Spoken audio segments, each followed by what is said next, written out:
Voici une question importante à se poser. Que signifie la protection du public? Jusqu'à quel niveau faut-il aller pour imposer des sanctions à un professionnel suite à ses actions professionnelles au nom de la protection du public? Donc, que signifie la protection du public?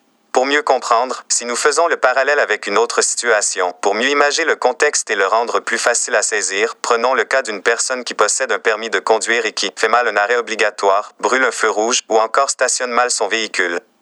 Est-ce qu'au nom de la protection du public, comme conducteur, on doit lui retirer son permis de conduire ou le limiter comme conducteur? Est-ce qu'on doit lui exiger d'aller faire un cours de conduite? Est-ce qu'on doit lui imposer une disgrâce publique qui va détruire sa réputation et son nom? Ceci au nom de la protection du public? Est-ce que nous pouvons faire cela à quelqu'un qui conduit un véhicule, ne fait pas un arrêt, passe un feu rouge ou encore stationne mal son véhicule? Où commence et où termine la protection du public et quelles sanctions peuvent être imposées? N'est-il pas plutôt préférable de faire des recommandations, de donner une contravention en enlevant des points d'émérite, comme on fait normalement? Par contre, pour les professionnels du Québec, médecins, vétérinaires, ingénieurs, notaires, avocats, psychologues et j'en passe, il semble y avoir un jugement subjectif sur ce que signifie et ce qu'il est raisonnable de faire au nom de la protection du public. Donc, il est important de se poser premièrement les questions: où commence et termine la protection du public? Jusqu'où peut-on aller au nom de la protection du public? Quelles sanctions peuvent être imposées au nom de la protection du public? Les professionnels ne sont-ils pas aussi membres du public étant des citoyens qui ont le droit de travailler avec dignité et en paix? Les professionnels ont-ils droit à l'erreur? À quoi servent alors leurs assurances professionnelles? Il faut aussi mentionner que dans la grande majorité des cas, plusieurs de ces professionnels n'ont jamais eu de poursuite de clients, n'ont jamais utilisé leurs assurances professionnelles, n'ont jamais eu de projet ou de situation dysfonctionnelle. Donc, comment un professionnel avec un dossier parfait, avec plusieurs années d'expérience, peut se retrouver du jour au lendemain, considéré comme une menace pour le public? Ceci avec sa carrière détruite, sa réputation et sa vie totalement anéancie.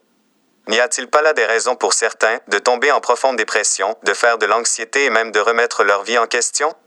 Non seulement ça, mais en plus le professionnel doit souvent défrayer d'importantes sommes d'argent en avocat et du temps pour se défendre pour des choses qui sont peut-être possibles mais qui ne sont jamais arrivées.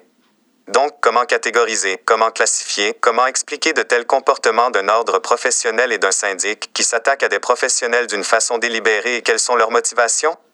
Ceci est une autre question à se poser. Mais revenons à la question fondamentale: où commence la protection du public et quelles actions sont permissibles pour la protection du public? Au lieu de détruire la vie des professionnels, n'y a-t-il pas des moyens constructifs permettant de traiter les professionnels avec respect et dignité pour leur permettre de travailler en paix?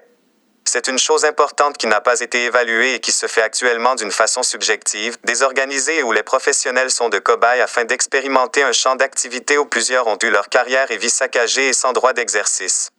Alors, qu'il faut le préciser, cela se passe seulement au Québec. Il faut le mentionner, c'est seulement au Québec. Bizarrement, beaucoup de professionnels québécois, ingénieurs, architectes, vétérinaires et autres sont interdits ou limités de pratique au Québec mais peuvent pratiquer dans d'autres provinces du Canada tout à fait librement sans problème. Alors qu'au Québec, sur leur terre patrie, ils sont considérés comme des dangers publics. Posons-nous de sérieuses questions pour la protection du public professionnel du Québec.